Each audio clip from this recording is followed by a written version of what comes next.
Ladies and gentlemen, please rise for our national anthem.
Good morning, everyone, and welcome back to Laurel Park for this Friday racing card. We kick off our second weekend in the new year 2025. I'm Keith Fustel with Equibase alongside Director of Communications, Dan Oman. How you doing? Doing great. We just had a little fire alarm. Oh, yeah. No problems. We're back. We're ready to go. Hot action at Laurel Park this weekend. We've got 2 stakes on Saturday, full fields Friday, Saturday, Sunday. The racing office did a superb job. Yeah, really looking forward to competitive fields abound throughout the weekend, so some great betting opportunities.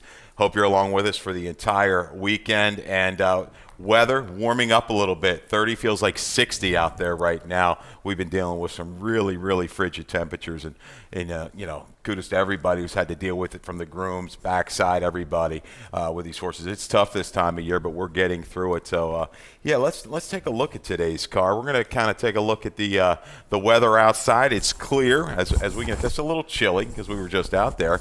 And light winds, 8 to 10 miles an hour, temperature 33. Main track is fast. As long as there's no wind, I'm happy with it. Yeah. If it's wind and the wind chill makes it feel like 8, I'm out. No doubt about it. No doubt about it. Let's kick this off. We got a little bit of a delay. 50 minutes now until race 1 at Laurel Park. Maidens. 3-year-old maiden claimers, 12-5, going to get you started. A field of 8. Let's take a look at that field if we can, and that's going to kick off the early value pick 5. No scratches in race 1. Like I said, we're going to go 2 turns, a mile and a 16th. Tepid morning line favorite to 2 a line. But yeah, let's talk about this early pick 5, 12% takeout. I've got a ticket for the early value pick 5. Not terribly expensive, $36 for this play. Race 1's kind of tricky. You got 6 horses coming out of the same race, but I'm going to land on the 2, 3, and 4. I lean a line in the opener. Race 2, we're going to narrow it down 2 deep with the 3. Midnight Renegade at a good value, and Window Choke. I think these 2 are going to like the pace that they're going to see in front of them this afternoon. Race 3, 1, 2, 3, and 8. Certainly a spread race. If you could go a little bit deeper there, please do. Everybody single.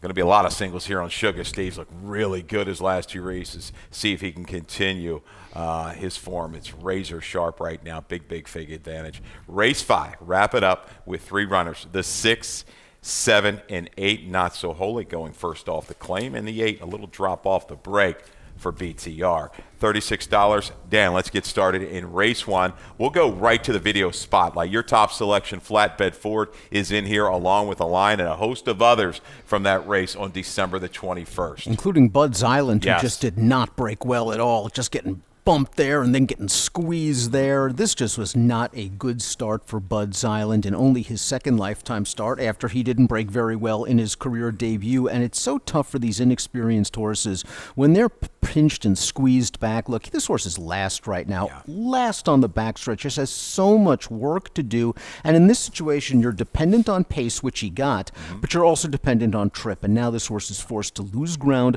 passing the 5/8 pole, and is 3 wide, and is forced to make a prolonged bid. What is he now, 6 wide entering the turn? The fact that this horse still finished pretty decently for 5th makes me think there's something here with Flatbed Ford. He is very wide again, turning into the stretch. Remember, this is the one-turn mile. You never want to lose ground because it's the long stretch to the second finish. The horse only got beat 5 lengths. Lots of upside potential. You're going to see Flatbed Ford finish best of these horses. There were 6 coming out of this race. Flatbed Ford's not the biggest horse in the fight. It makes me wonder if this extra 16th of a mile is going to work out for him, but he was pretty gutsy to get second. A line might have an easier time on the lead this time. Exactly. I like the draw of a line. He did a lot of the dirty work in that race on the 21st, and I thought held well. And you're talking about the size advantage. He looked like twice the size of Flatbed Ford, but Flatbed Ford is a trier, improving form for Hammy, and pretty much, yes, everybody getting Lasix in here for the first time. 2, 3, 4, 5 for me. Dan,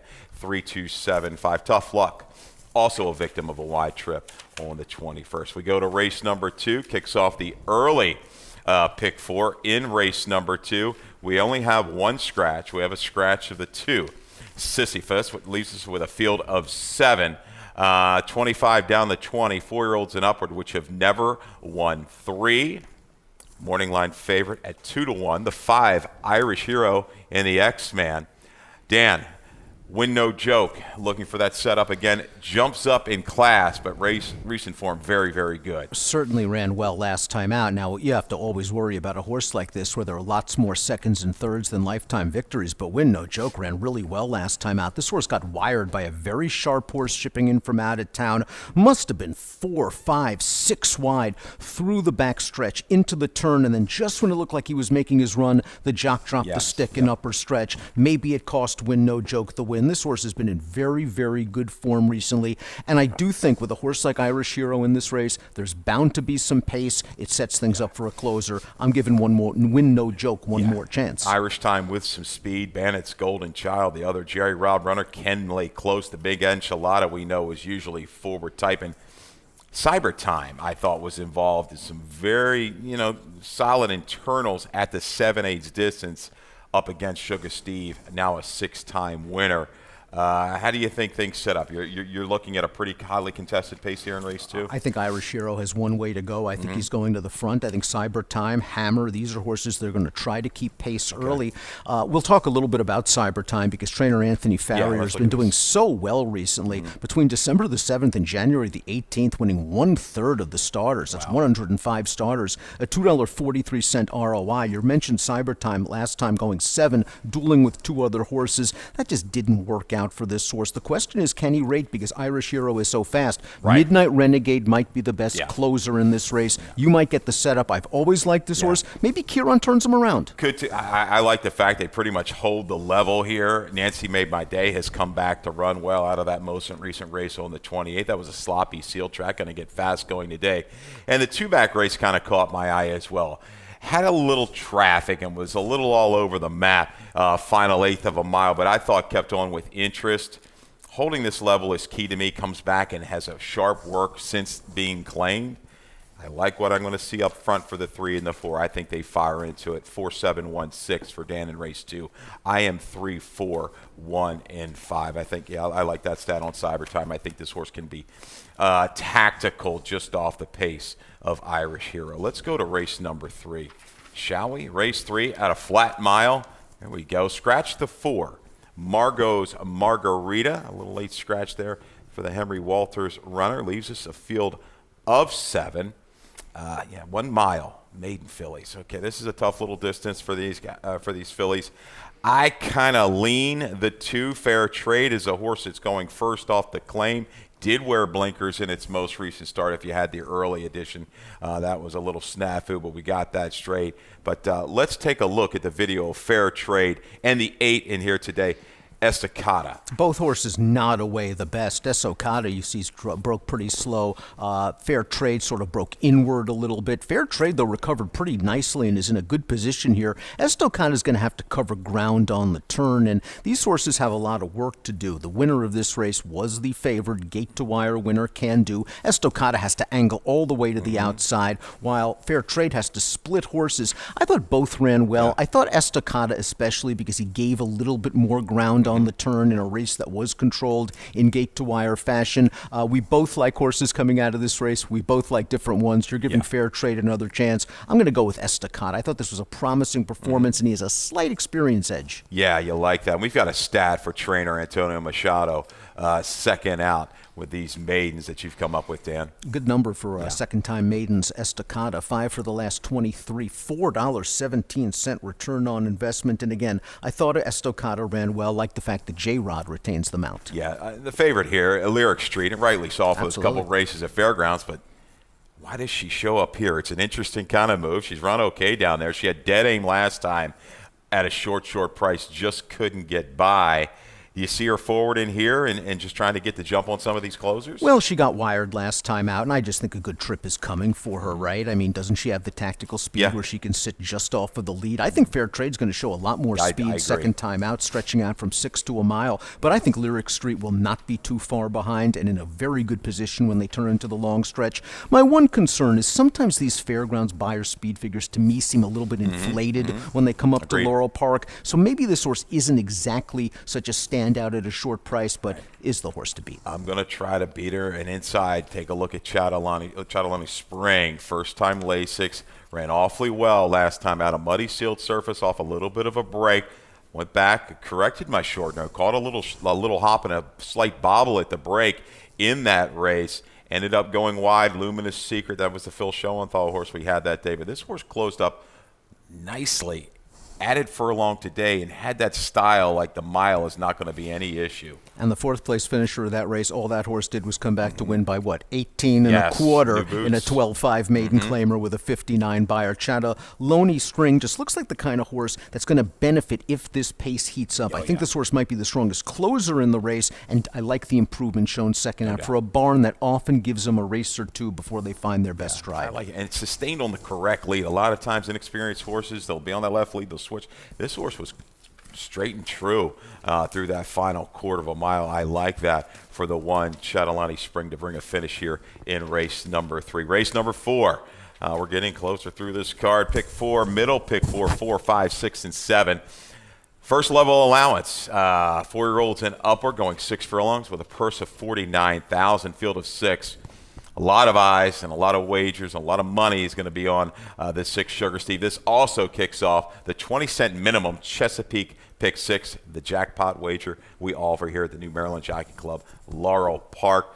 Let's get right to Sugar Steve. We've got a recent video off of that December 27th race, and at no point did this one really look like a loser. No, it was just cruising on the outside. And Normandy Hero, a horse that took a lot of money in this race, showed speed. Sugar Steve went right at him. This was a really nice ride by Lopez because the pace was not fast for this level. You wanted to be close. Sugar Steve now corrals Normandy Hero and just goes about his business. A second consecutive big figure victory for Sugar Steve, who is ideally drawn outside. Now, there doesn't appear to be a ton of pace in this race. It was nice to see that Lopez and Sugar Steve can stay close if the pace is slow, because Prado Road figures to show fresh speed from the rail. Yeah, we've got a stat on Lacey Gaudet recently, second off the claim. Was it 4 for 16? 4 for 16, $2.40 return on investment. Lacey claims them. They do well. They continue to do well, second off the claim. And again, this horse's form speaks for itself. Yeah, we're a little short on time, and I'm just going to talk about the 2 Divine Child Protect move. I think this horse will rally into it. Prado Road, you touched upon, is fresh. A little stat for Prado Road in Brittany Russell. Yeah, Brittany Russell usually has very good statistics, and Prado Road has one as well. What do we got for Prado Road? Oh, what do we have? I know it's off the layoff if we can get to it, but maybe you have it. That's all my note was, and we're gonna.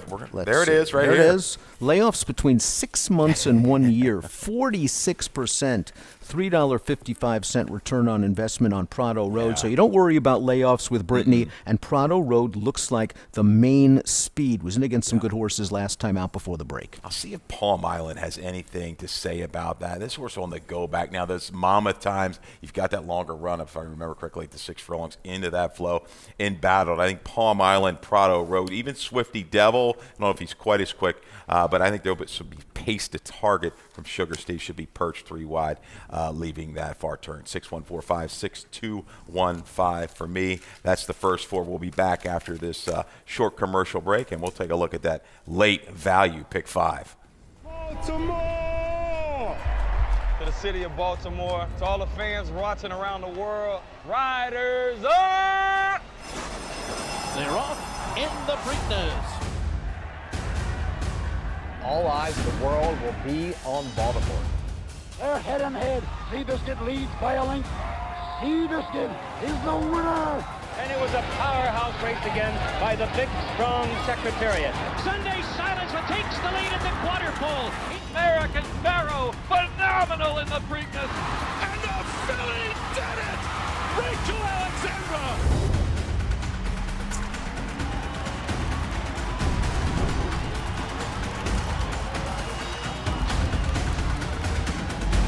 Here is Smarty Jones. He wins the Preakness by a dozen lengths. She's the brave, wins the Preakness. We are back for race 5, working towards the conclusion of this 9-race card on Friday. We are glad you are with us here today at the races. I'm Keith Fusel. This is Dan Illman, our Director of Communications at the New Maryland Jockey Club. Race 5, a couple scratches in here. Scratch the 3 Box of Rockets and the 9 Mischief Mogul. Race 5 is going 6 furlongs. 4-year-olds and upward, which have never won 2. There's your scratches. Tell you, slight favorite, a horse off the claim, is the 6 Not So Holy. This is the late value pick 5, though. 12% takeout. Please join us. Handle spiked a little bit on Saturday's card. We appreciate that. We're going to have a little bit more today. McKinsey Pfeiffer with a ticket for you, a $36 ticket.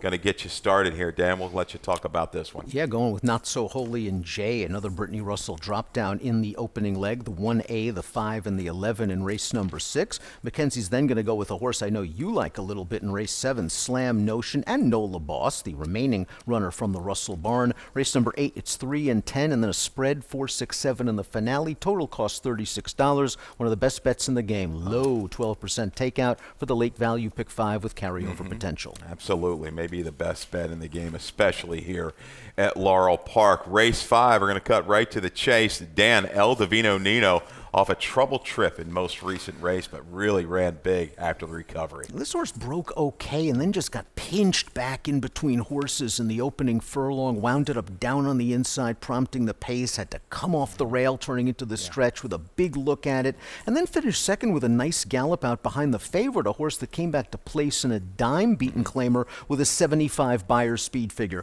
Like the horse early on, El Divino Nino has a lot more seconds and thirds than wins, but I just think this horse is coming into form for the right time and can work out a decent trip.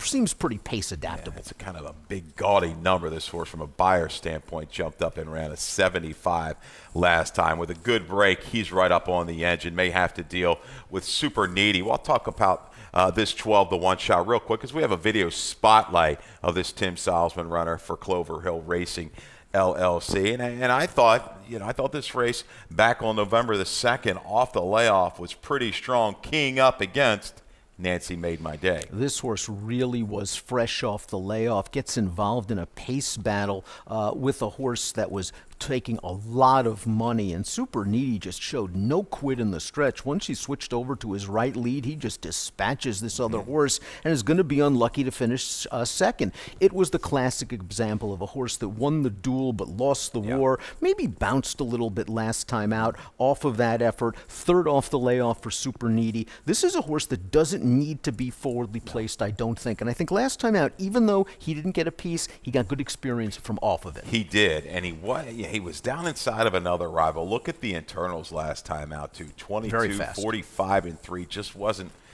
quite able to stay close.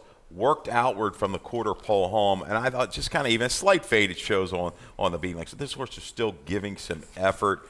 I'm going to kind of give him a little bit of a pass, third off the break here, to be forward and to stay around for a lot of the trip.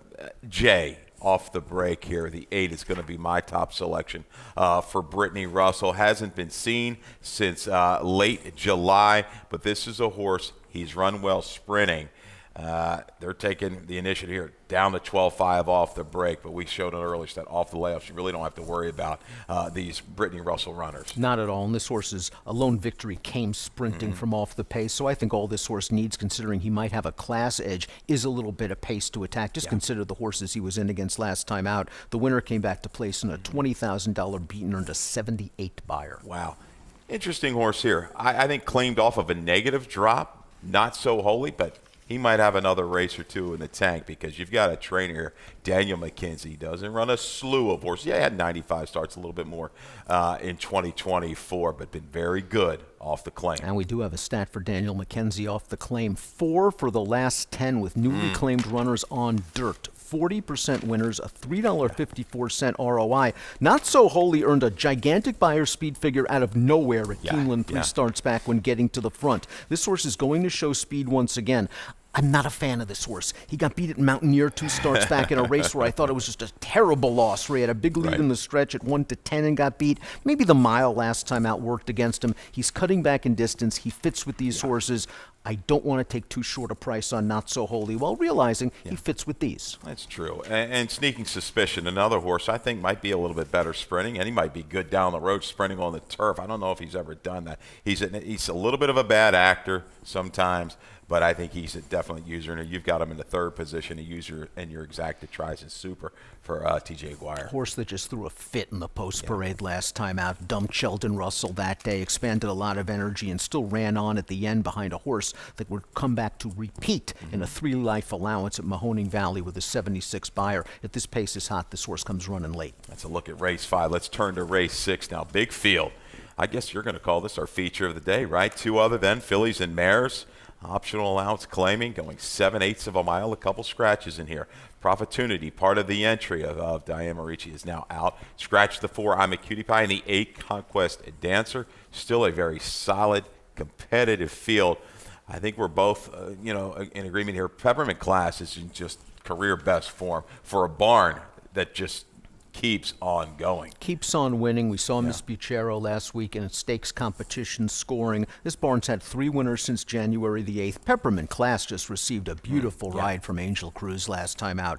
Breaking from an inside post. That's advantageous going 2 turns. There was no one that wanted the lead, so Angel grabbed it on Peppermint Class, dropped the anchor, and was just too much. Now, I'm not sure that trip is available to Peppermint Class in here. It's there not. are some other speeds, but it's nice knowing that you have a sharp horse that has shown the ability to win from off the pace in the past. I think he's just too sharp to ignore. But this is a race where I'd use some others. Oh, yeah. I think you've got to spread around in here. Look for your best value. Dream Chaser draws to the outside for Jamie Ness. Michael Sanchez at 7-2 morning line.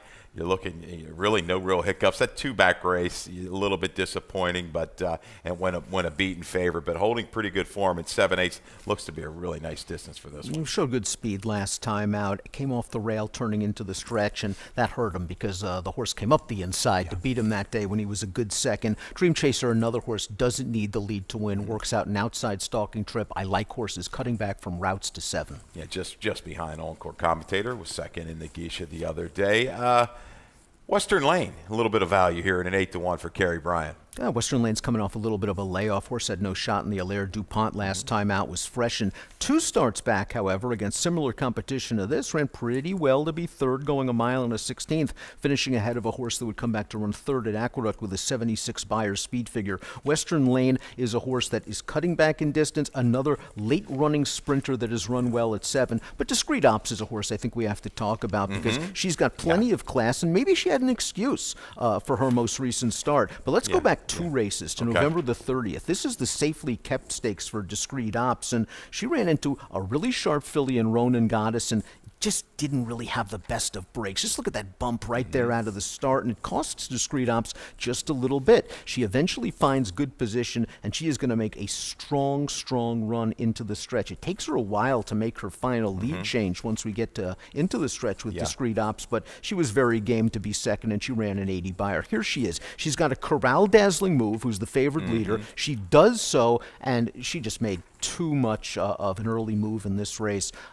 This was a good performance. I was disappointed with her last time out, but maybe it was the mile. Could have been. I like to turn back here to 7/8. You talked about the early adversity out of the gate, and she was under a real hustling ride there, leaving the 3/8 pole to go after that favorite. She's going to draw basically on near even terms in between horses and just fights it out tooth and nail, almost too good to lose. A really sharp effort.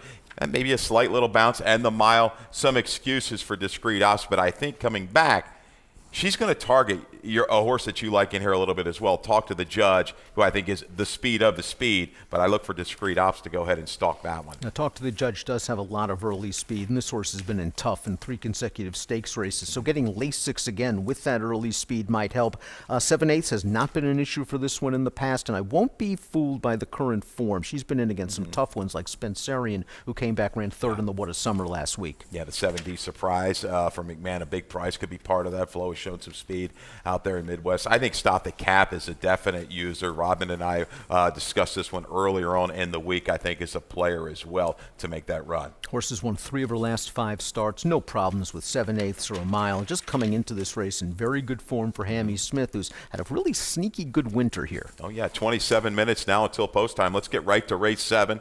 The late pick 3 starts here, 5.5. First level allowance. These are the 3-year-olds, the optional here. Really good field at 5.5. Scratch the 6 Mission First, and the 8 big scratch here of Curtis K for Brittany Russell. It's going to leave you with the 5, Nola Boss, the other Russell. That's the other Russell horse, and this horse just took a few races to finally reach his full potential with a score last time out, and doing so in open lengths. Just broke well, tracked outside. It was a very professional performance with a respectable speed figure, and this horse just looks like he has the tactical speed to sit off of the pace. These are big scratches, however, because now Chipotle, the number 2, might be the main speed for Mikey Gorham adding Lasix. I think he's going to be quick out of there. Shooter's got to shoot. Can go, has shown that speed in the past, goes second time blinkers and gets back to a fast track today for Saray. I like the 4, Slam Notion for Robbie Bales. This horse off a little bit of a break, really improved second start. It was reported first time gelding last time out, prompted the pace to kick away when clearing a pretty good time over that surface. Lasix goes on today. Robbie, with his 3rd career starters, 642 ROI over the last couple of years. So we dug that one up. So you may want to pay attention for Robbie Bales here. It's a 25% strike rate for that stat. Yeah, good trip coming for this horse because he has speed. He chased fast fractions last time out. He'll be sitting just off Chipotle with a big chance. If they hook up hammer and tongs, keep an eye out for Artillery Gunner. We have a video spotlight off this one's debut win and a $30,000 claimer for Hammy Smith and Victor Carrasco, and it's tough for first-time starters to overcome poor breaks. And Artillery Gunner got pinched a little bit, but J.G. Torrealba, who was riding this day, realized what he had. He just gathered Artillery Gunner up at the back of the pack, and this horse made an eye-catching late move. Here he is kicking to the outside in the stretch, and Torrealba's still riding this horse very confidently. He knows what he has, and Artillery Gunner fires in the final 16th of a mile. Dave Rodman was very impressed. He made this horse a horse to watch on our Laurel Park handicapping guide, available laurelpark.com/picks for free. Download it, handicap along with us throughout the day. Artillery Gunner, this was a promising performance. I'm a little worried about cutting back to 5.5 after the scratch. Maybe there won't be some pace, but maybe he'll just break better. It was visually impressive. I know the number is 56. It just seemed better than that, and Torrealba got a great rhythm with Artillery Gunner. The money showed early for this runner as well. We opened up at like 4, held it for a long, long way. Just kind of got up to 8 to 1 and was all said and done. But very, very good group. They're fun, 789 Racing Stable and the rest. They're very vocal. They have a lot of fun. They're putting some time and money into this game, and we're rooting for connections like like that. 5-4.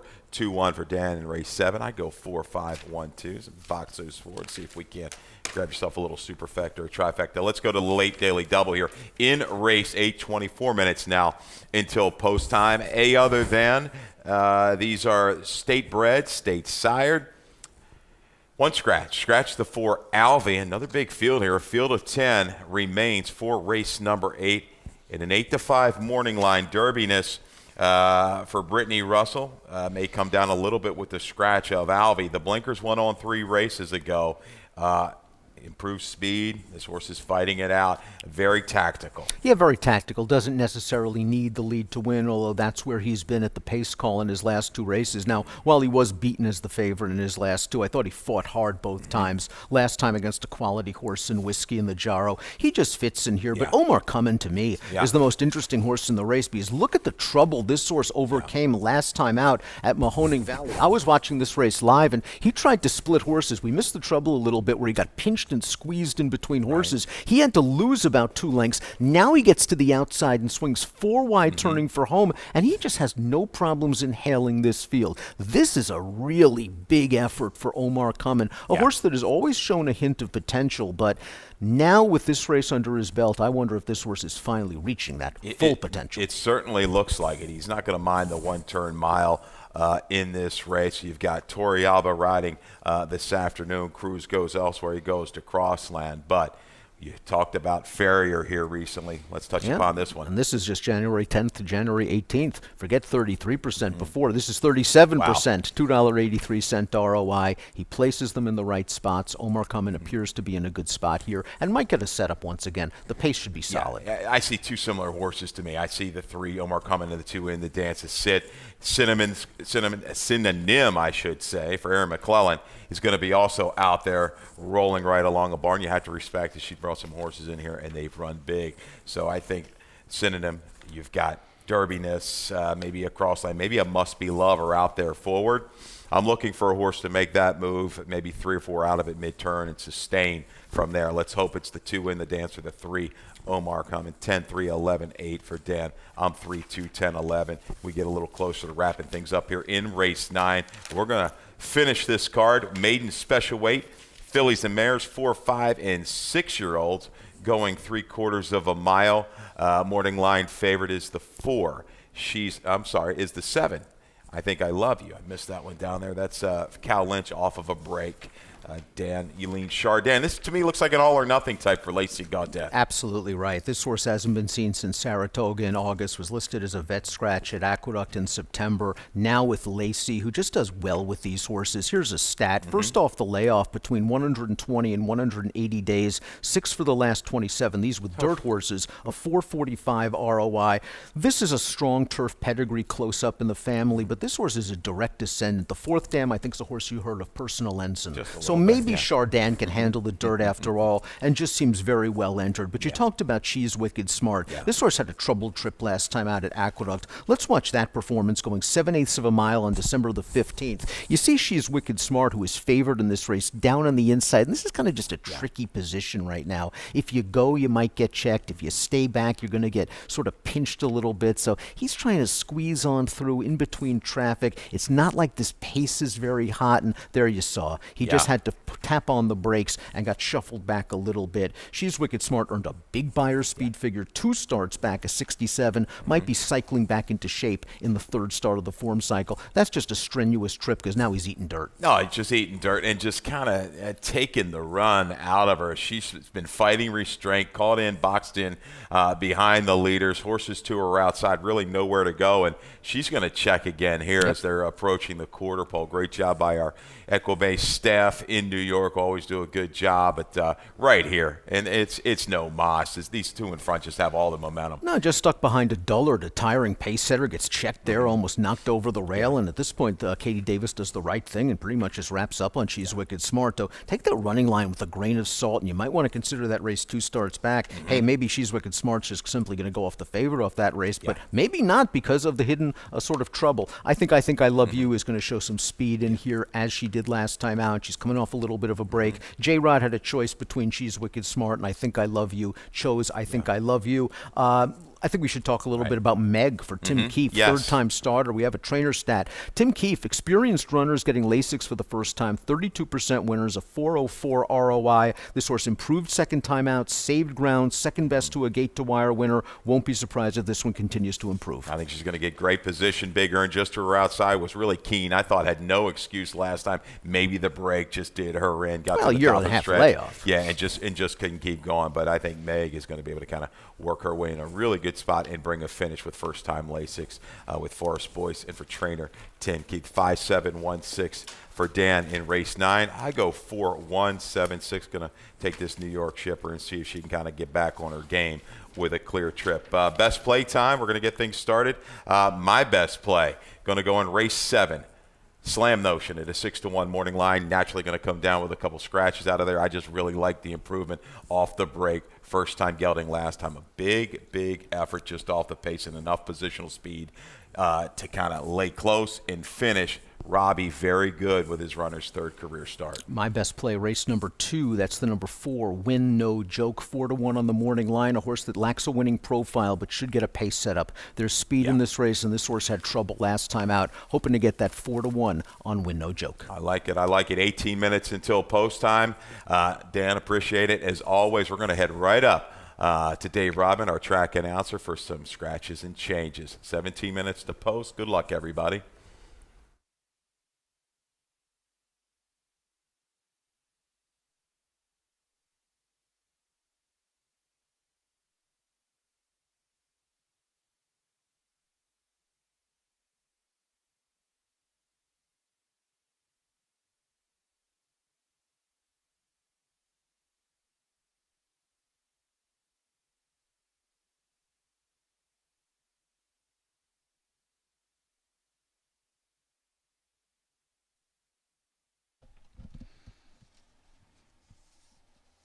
Good afternoon and welcome to Laurel Park. 17 minutes to post time, track condition fast.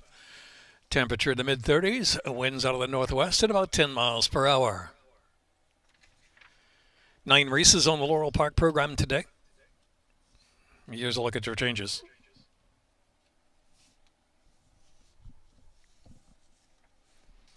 No changes in the first race. Second race. Scratch number 2, Sisyphus. Scratch the 2. Number 6, Hammer, corrected weight, 122. Correct weight, number 6, Hammer. Third race, scratch number 4, Margot's Margarita. Third race, scratch 4, Margot's Margarita. Fourth race, no changes in the fourth.